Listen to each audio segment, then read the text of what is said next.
Yesterday I talked about a wireless, deviceless communication field, and I was thinking about it today because it does have applications similar to what we have on our phones. And I went, well, is there going to be Instagram or Bumble or any of that? And how's that going to work? Because this deviceless wireless communication field, it allows you to speak in time. As I said, I've been advised by Nikola Tesla on how to put together certain spirit radios and stuff. He was in love with a bird. If Nikola Tesla was available to date in 2025, I'd probably be with him. But at the same time, there's the fact that that person wouldn't be the same. And that's where you have to think about this wireless, deviceless communication field and the way that he reacts to 2025. Okay, so I've had a few companies come in and go, what do you think you are doing developing that communication field? What the hell are we supposed to do? How are we supposed to sell a cell phone? And I say, the cell phones for probably the next 20 years will still be a critical piece of developing this field.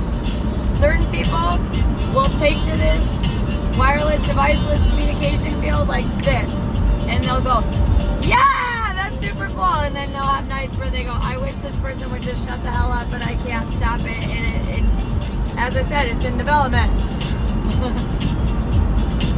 The cell phone, my iPhones, they help me regulate this field so much. I want to thank Apple, Google, Microsoft, Samsung. I mean, I don't know. As this field is in development, kind of like Ma Bell. Back in the day, you had party line. Someone pick up the phone, you make a phone call, your next door neighbor pick up the phone, you go, oh crap, they're using it. I'm developing a heteromorphic and homeomorphic encryption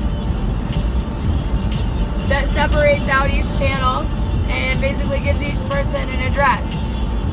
This is something that has caused major controversy with people who have known I've been working on this field for quite some time.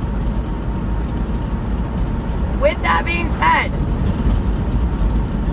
why would you deny someone the application of communication?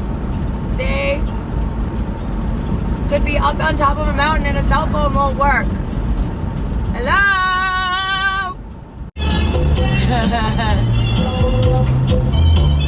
Didn't have to stoop so low. Have your friends collect your records and then change your number. How the hell would that work? Let's say you break up with someone who you clairvoyantly channel all the time. How do you keep them out of your thoughts?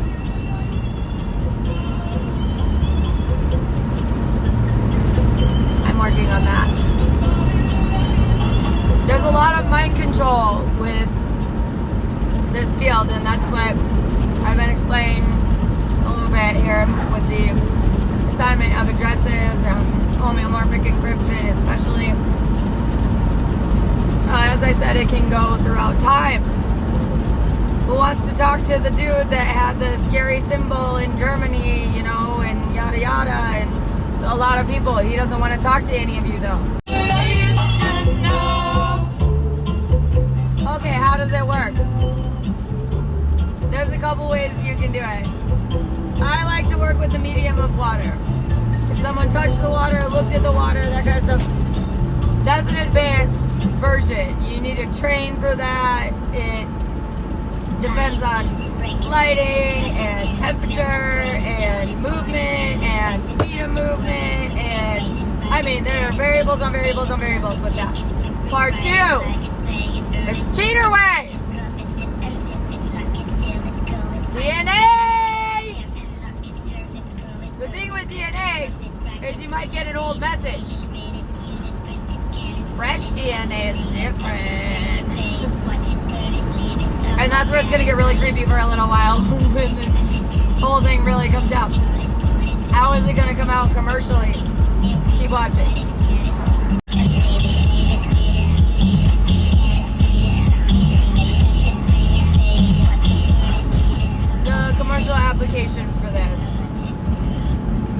Probably for some time there might be a little bit of a creep factor where people are swiping hair and grabbing glasses off tables and shit like that, especially if you're a celebrity.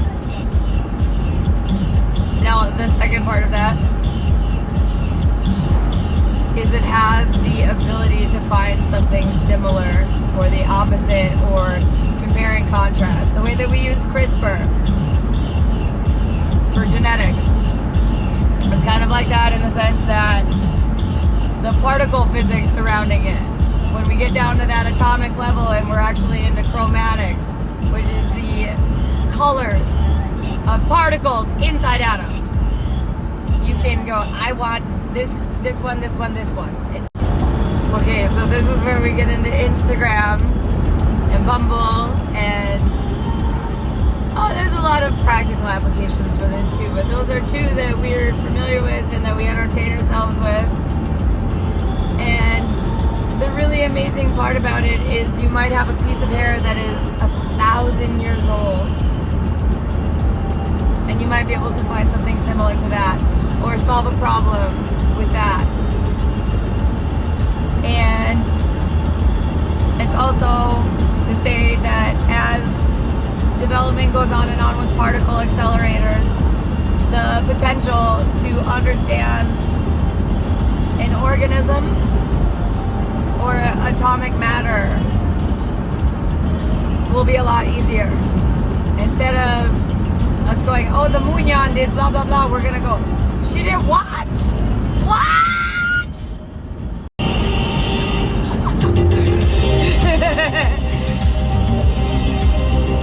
So what I want to say about it,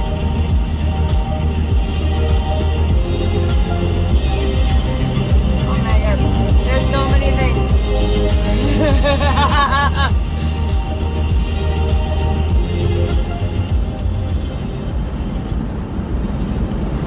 Cloning, for instance, will become something that's much more similar, but we've already gone down the road of Dolly the sheep and tried to clone an exact animal. And what you'll find out is that 2,000-year-old piece of hair, granted you can find someone who is related or very similar or has a sociomatrix the same way, you'll never find the same person. And that's why when I made the video about Nikola Tesla saying how he would react to 2025, there are certain times where he goes, aha! Everybody use the surface of the lake and communicate. Everybody recognize it's got movement and polarity. I'm going to talk about something really quick here. So I have these yoga series that I've been working on, and they work on a scalar grid using the same concepts that I'm talking about, including your emotional well-being. And that affects a lot of cells, exterior and interior. Part 2, when they're exterior and you're moving and you're grooving and you're having the best time ever, it affects what's going on around you. And that force is extremely powerful. It's like the contagion of laughter. And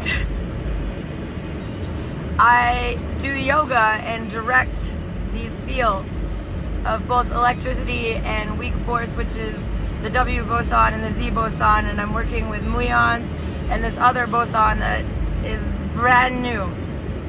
And I do this, right now I'm doing it to track wildlife.